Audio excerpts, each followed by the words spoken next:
Pernahkah kalian mengira ada bus di Jepang yang bertuliskan kalimat-kalimat berbahasa Indonesia? Terlebih lagi, kalimatnya berisi pesan-pesan jenaka. Ya, hal tersebut benar adanya. Terbukti dalam sebuah video yang baru-baru ini viral dan ramai menjadi perbincangan hangat warganet di media sosial Instagram pada Rabu 20 November 2024. Pada akun Instagram @indonesiancore memperlihatkan bus di Jepang yang bertuliskan kalimat "Pulang malu tak pulang rindu". Setelah ditelusuri, diketahui pemilik bus tersebut ternyata orang Indonesia dan bersuku Batak.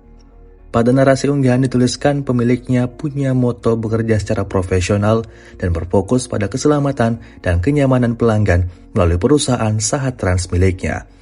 Dalam video tersebut, sang pemilik turut mengajak warga Indonesia untuk berkunjung ke Jepang dan menaiki busnya selama perjalanan di Jepang. Video ini kemudian viral dan seketika ramai dibanjiri beragam komentar dari warganet.